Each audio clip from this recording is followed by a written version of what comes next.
My wife is Charlotte. I'm divorcing you to marry her. Take that useless child and get out quickly. Matteo presented the divorce papers to me with an arrogant attitude. Charlotte, with a smug smile, snuggled up to Matteo and looked down on me disdainfully. To them, I must appear as a pitiful person. However, they do not realize how foolish they actually are. I find it profoundly sad. Do you understand what you're saying? Do you really think you can just get a divorce? My mother stated this firmly to them. I am Ava Jones, a 32-year-old housewife. I have been married to Matteo for 3 years. I live with my in-laws at their home, where our family is about to grow. I am currently pregnant, and the birth is imminent.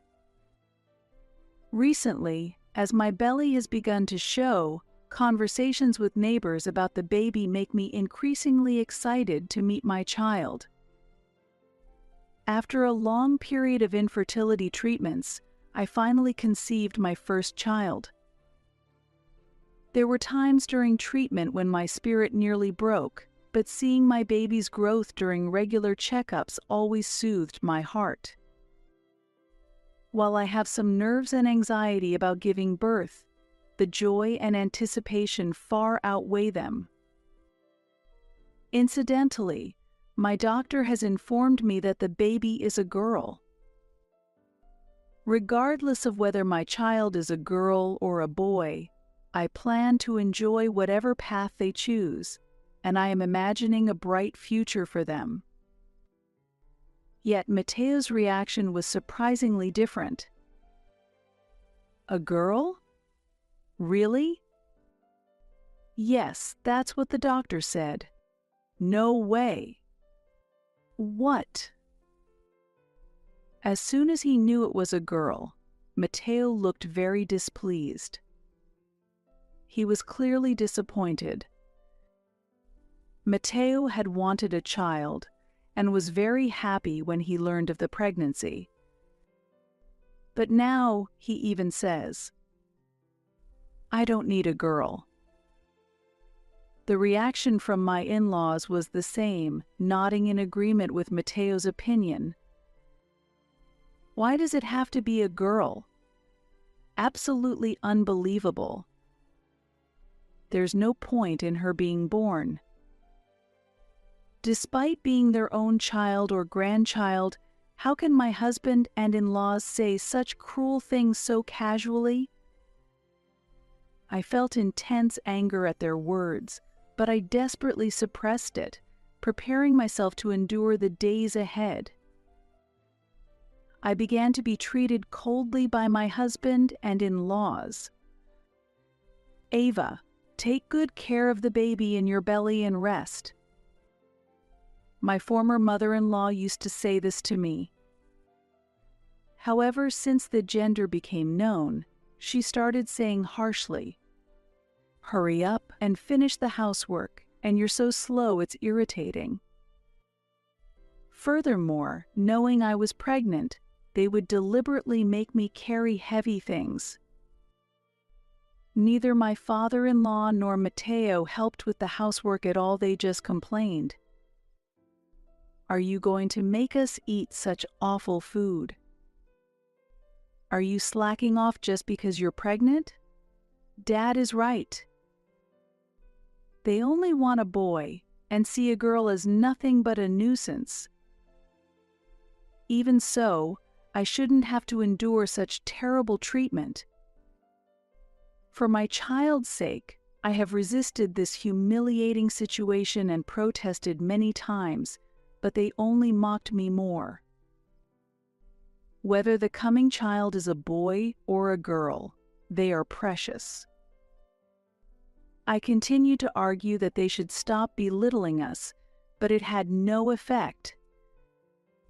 Relying on us and can't even produce an heir, what can an incompetent wife like you say? Mateo and my in-laws dismissively said that. No matter how hard I worked or how earnestly I pleaded for them to change their attitude and help with the chores, it did not resonate with them. And I was left to wear myself out, both mentally and physically, alone. Their attitude only escalated. Children are a hassle, and they cost money. Why don't you just get an abortion? I never imagined my mother-in-law, a mother herself, would say such a thing. My father-in-law laughed uproariously in agreement with the idea, and Mateo sneered. Perhaps they lack the essential human decency. I deeply regretted becoming family with such people. After that, I minimized my interactions with them, avoiding them except during meals. I stayed in my room most of the time, and when possible, I would take long walks to pass the time. I didn't want to be with them at all. However, they would come to my room to continue hurling insults, pushing me to the brink mentally. Eventually, I reached my limit, and like when I was undergoing infertility treatments, I began to cry uncontrollably at night. Staying in this house would surely drive me insane. I was on the verge of despair, about to fall. Continuing to live here would also negatively affect the baby in my womb, and a safe delivery would be utterly impossible. I immediately contacted my mother, who lives alone. I decided to return to my parents' home earlier for the baby's birth. "Hello, Mom, I need to talk to you. Is it okay if I come home earlier than planned?" "Of course you can come back any time if you're okay with it." "Thank you, it really helps." Ava, that voice. "Something's happened, hasn't it? Don't overdo it. Come back right away." Sensing something was wrong from my demeanor, my mother warmly welcomed me back. My mother is truly amazing. I want to be able to protect my child like she does. As I thought that way, I gently put my hand on my stomach. Then I quickly packed my things, and 2 days later, I was able to return to my parents' home. Upon arriving at my parents' home, the warm and nostalgic atmosphere almost brought me to tears.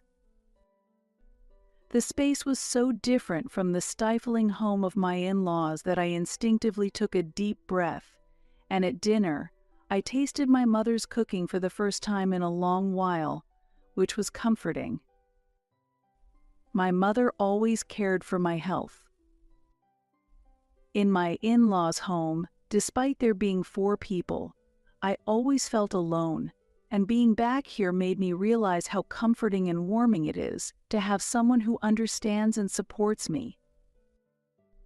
Although I was finally having some peaceful time, my feelings of unease hadn't completely cleared.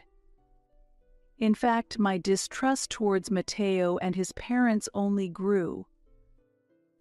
Since returning home, not only had Mateo not come to visit, but there had also been no contact at all. I didn't mind not hearing from my in-laws because dealing with them was painful, but what was Mateo thinking as the father of my child? He showed no concern for my health. Perhaps to him, I was no longer of any importance. Even my mother sensed something was amiss with the lack of contact from him. "Why hasn't Mateo contacted us?" she asked one day, but I didn't know how to answer and just shook my head. And without any contact from Mateo, the time for childbirth finally came. In the delivery room, my mother held my hand the entire time and taught me breathing techniques. I wondered how much time had passed since the labor pains began, my consciousness started to blur. Ava, hang in there. You'll meet your baby soon. You're a strong woman. It'll be all right. Thanks to my mother, I managed to keep breathing even in the toughest moments.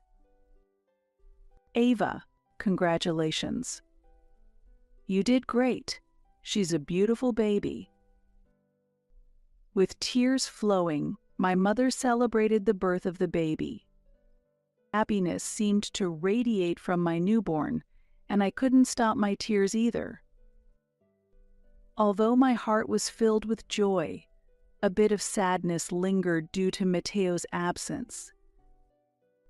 When the labor pains began, I tried to contact Matteo repeatedly.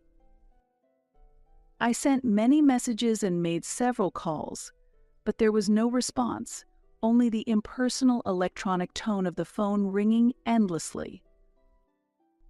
Wondering if he wasn't answering because it was my smartphone, I even tried calling from my mother's phone, but Matteo never picked up. After giving birth, Matteo never showed his face at my parents' home, and 2 months quickly passed. The first months of parenting were busy with diaper changes, feedings, and responding to night cries. When the baby cried at night, my mother would take over, saying, "I'll take care of her. You get some rest, allowing me to get some sleep." Thanks to my mother's constant support, I was able to get through the toughest times. The parenting knowledge I learned from my mother, an experienced parent herself, was invaluable, and gradually I became capable of managing on my own. During this time, I continued to send photos and videos of the child's growth to Matteo and my in-laws, but I doubted they were even looking at them. The lack of responses made me feel they were indifferent or not even viewing the updates, which was disheartening. I continued calling without ever receiving a reply, and my anxiety and doubts only grew. After enduring this for a while, I could not leave the issue unresolved any longer and finally decided to return to my in-laws' house with my child. My mother agreed to accompany me on the trip back, which was both comforting and a relief. As I held the house key in my hand in front of the in-laws' home for the first time in a long while, memories of before my return to my parents' house flooded back, and my hands trembled. When I slowly turned the doorknob, unexpectedly, I could hear children's laughter and a woman's laughter inside, and I instantly pictured who it might be. Matteo has no female relatives, and all his cousins are unmarried men. It was clear that these were not relatives. With my mind going blank in shock, I courageously opened the door. In the entrance, I saw unfamiliar small red shoes and women's-sized sneakers, none of which I recognized. My mother also looked on in astonishment. We immediately entered the house and hurried toward the source of the voices. When I reached the living room, there was an unfamiliar woman and a young boy. "Who are you?" I exclaimed in surprise, and Matteo, along with my in-laws, appeared from the back of the room. "Why are you entering like this on your own? And you even brought your mother. How rude of you!" "Just wait a minute, Matteo. Are these people acquaintances of someone?" I asked, bewildered. Without any sign of disturbance, Matteo pulled the woman close to him. There was an obvious intimate atmosphere between them. The woman, with a provocative look, stared at me and approached. "This is my girlfriend and our child. You should be able to figure that out," Matteo said smugly, as if he had won something. "What do you mean, our child?" I looked intently at the boy, who seemed about 2 years old. "So when you say my girlfriend and our child, You mean she's your mistress? Calculating back from the child's age, Matteo likely began his affair with this woman about 3 years ago. It's boring to be with someone plain like you, so I had no choice. It's all your fault, Matteo laughed arrogantly. Despite my mother being there, they continued with their harsh words mercilessly. As usual, my in-laws did nothing to stop Matteo's behavior. Had they known about this all along?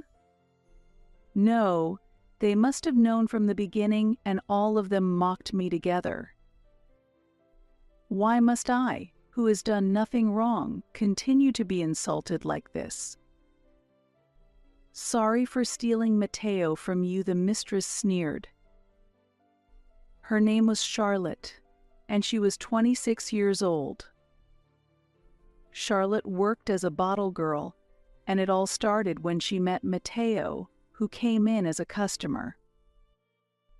Matteo often claimed he was working late, but in reality, he was meeting with Charlotte, and eventually, they began their secret rendezvous. As a result of these meetings, Charlotte became pregnant, a fact they hid for a while. However, once it was confirmed that the baby was a boy, Matteo proudly informed his parents. My son has done well. This is fantastic, exclaimed my mother-in-law in joy. An affair is not a problem. What matters is that he has produced an heir. My father-in-law stated without any sense of guilt. A young mistress who can give birth to a boy is obviously more valuable than an incompetent wife who can only give birth to girls. He shockingly declared, and I glared at him in response. By the way, that was right after we got married, wasn't it? Were you cheating on me from that time, I asked? That's right. You're 32, right? If the odds of having a boy are 50%, it's normal to think that being with a younger and incidentally prettier woman would increase the chances of having a boy. Matteo reasoned. This indicated his intention to make the woman who bore him a son his official wife. I was speechless at the ruthless and amoral things Matteo was willing to say. While I was stunned into silence, he continued, Charlotte is my wife. I'm divorcing you to marry her. Take that useless child and get out quickly. Matteo thrust the divorce papers in front of me with a haughty attitude.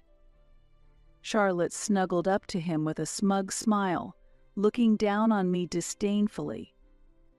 To them, I must look pitiful.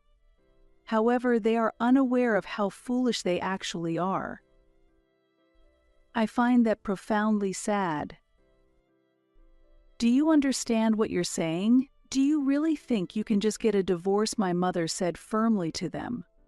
Overwhelmed by her imposing presence, the smile disappeared from Matteo's face, and he looked at us skeptically. What do you mean by that? He asked. Oh, didn't you know? The president of the company you work for is Ava's uncle, and your current position is all thanks to Ava.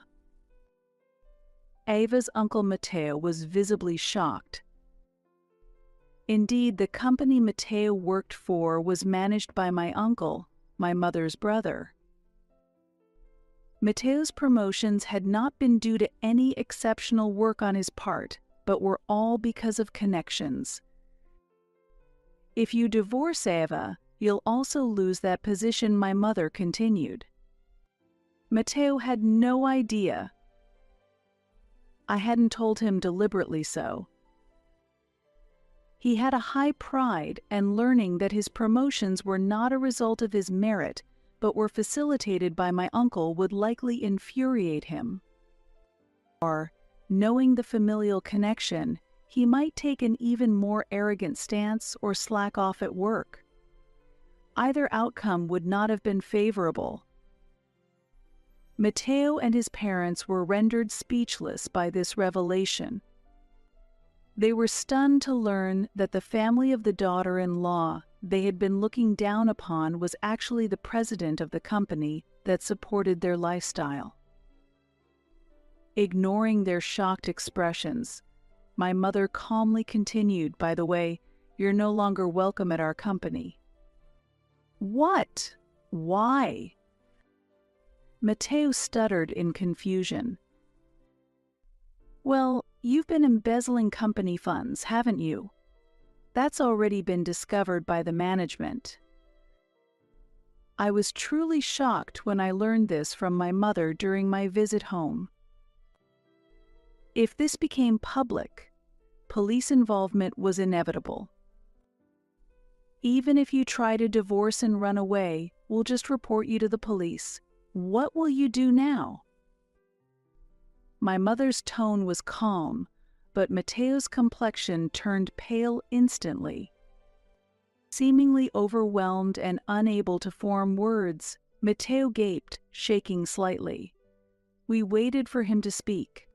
If I don't divorce, can I be forgiven for the embezzlement?" Kneeling down, Matteo desperately asked my mother a question.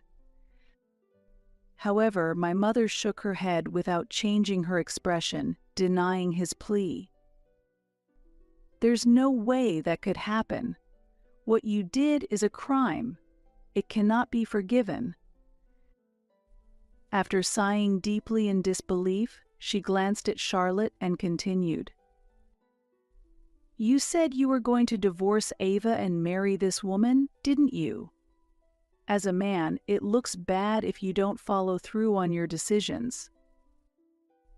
Oh, and if you do divorce my daughter, you'll have to pay child support, property division, and repay all the embezzled money." Hearing this, Matteo collapsed to the floor as if all strength had left him. He then looked up at my mother and apologized as much as he could. "I am truly sorry. I can no longer live in society as I am. Please, please forgive me." It was pathetic. Seeing him like this, I realized that any affection I had for him had completely cooled. Perhaps my feelings for Matteo had been gradually eroded since I became pregnant. And now, at the moment his dignity was lost, my fear of him and my in-laws was also swept away. I no longer feared their words. As I looked down at him crouched on the floor, crying and sniffling in a disgraceful state, I continued after my mother's words. "From now on, you just need to make proper payments to me and the child. Adding what you owe to the company, it will be a significant amount, so even if you divorce me, you won't be able to waste money frivolously." Matteo was known for his extravagant spending, with unused expensive ties and shoes cluttering our home. He also purchased costly golf clubs under the pretense that they might be used for entertaining clients, though they never were. In response to my words, Matteo weakly nodded, while Charlotte made a displeased face, her lips pursed in dissatisfaction. Ignoring them, I turned my attention to my in-laws. I had something to say to them too. At that moment, my mother-in-law suddenly screamed, "It's all your fault.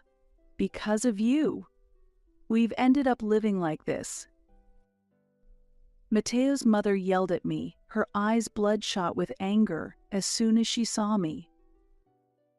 However, what had happened was the result of their own choices, not my responsibility.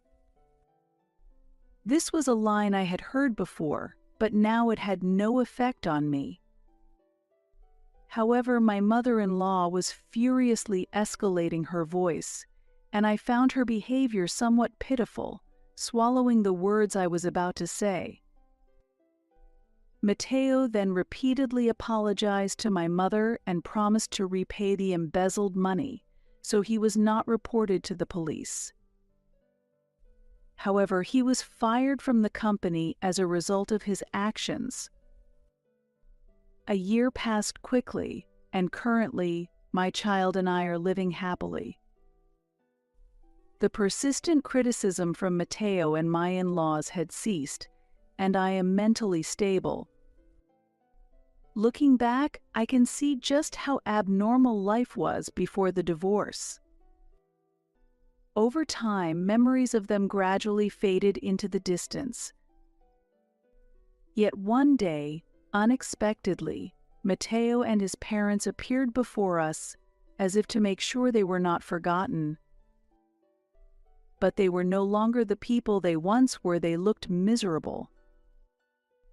They used to dress flamboyantly and appeared youthful, but now they wore cheap, pilled sweatsuits and jerseys. It seemed they hadn't been able to go to the hair salon. Their hair roots showed their natural color and were unkempt. It was clear they were struggling financially. According to what they said, my in-laws had squandered money recklessly despite their dire situation, and their wasteful habits hadn't changed. They had used up not only their own pensions but also Mateo's living expenses, buying luxury items on credit. Ultimately, they had to sell off their expensive possessions to keep up with payments. This situation was their own making, and I had no part in their downfall. Even after being fired, Mateo still clung to his previous industry, currently working part-time while job hunting. However, his reputation in the industry had spread negatively, and naturally, the circumstances of his departure from his previous job were well known among companies, making it difficult for him to return to his former industry or secure a full-time position. He's been forced to make ends meet through part-time jobs, but it seems all the money he earns disappears with repayments, property division, and child support. He reportedly survives by buying discounted bentos late at night at supermarkets, but even knowing this situation, I couldn't find it in myself to sympathize with them. While Mateo and his parents spoke, I could only quietly listen. During this time, I noticed Charlotte's child looking around the room, being led by my mother-in-law, and realized Charlotte was not present. As I pondered whether they had not married, Mateo, noticing my gaze, said with a defeated shrug, "Charlotte left. She abandoned me once I lost my job and money." I remembered Charlotte's ambiguous expression when I had once advised Mateo to curb his extravagant spending. She was only interested in my money. I was deceived by her. Mateo exclaimed. To my surprise, he revealed a shocking fact. He had thought the child was his with Charlotte. But after the child grew and resembled him not at all, he did a DNA test, which confirmed the child was not his. After I found out, she disappeared on her own. Mateo explained. As they spoke, holding the boy, seemingly seeking sympathy, a man appeared in the living room. He was holding a small boy who looked at me and smiled joyfully, his smile seeming to brighten everyone around him. Seeing his radiant smile filled me with affection. "Ava, who is this man?" Mateo's voice trembled with surprise. His reaction mirrored my own when Charlotte had first appeared at my in-laws' home. "He's grown, hasn't he? This is my son." The doctor didn't notice in the photos since his lower half was hidden, but actually the child born a year ago was a boy. Upon realizing that Mateo and my child was a boy, their attitudes suddenly changed. is that? Does that mean my child is a boy? Matteo asked. Yes, that's right, I replied. Matteo, well done. Now we can start over. What are you talking about? Oh, you should have told us sooner. That's great. My in-laws suddenly changed their demeanor and said this with smiles. Their way of thinking was astonishingly baffling to me. It seemed utterly irrational. Do they really believe that the world revolves only around their desires? Sorry for the late introduction, but this man is my husband. So there's no way I would start over with you, I explained. Your husband? What?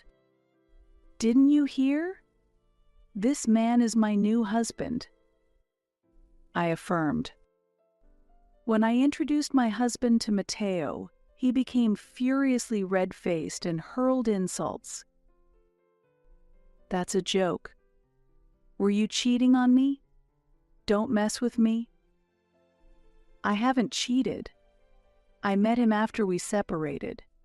Don't lump me together with you, you who had an affair and a secret child behind my back. I calmly stated the facts. Enraged, Matteo staggered towards our son, attempting to forcefully take him from my husband. Stop it. What are you doing? This child's real father is me. Let go of him, you bastard. At this, our son began to cry out of fear, clinging to my husband and rejecting Matteo. Seeing this, Matteo came to his senses and lowered his hands. I glared at him sharply and said coldly, "Given that you've tried to harm the child, we can never meet again. You're truly despicable." But I didn't intend to harm him.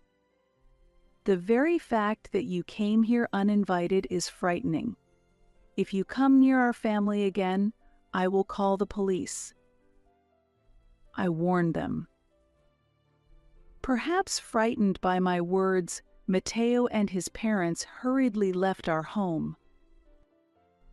At that moment, I thought we would never have to deal with them again, but I was naive. Unable to give up on my son, they continued to contact us several times through messages and calls. I then hinted at getting a restraining order and firmly warned them. This is your last warning. I will not hesitate to call the police if it continues, which finally stopped their attempts to reach out. I was concerned about Charlotte's child, but it seemed that Matteo and his parents had largely neglected their duties, and following a neighbor's report to Child Services, the police got involved. Eventually, Charlotte's parents took custody of the child and were raising him with love, which relieved me when I heard about it from the police. Meanwhile, Matteo and his parents had garnered a bad reputation in the neighborhood and could no longer work there, prompting them to move far away. This finally freed me completely from my in-laws. I am currently expecting a second child with my current husband, and soon our family will grow. A lively and bright life awaits us. Imagining a radiant and happy future, my mother, my family, and I are preparing to welcome this new life.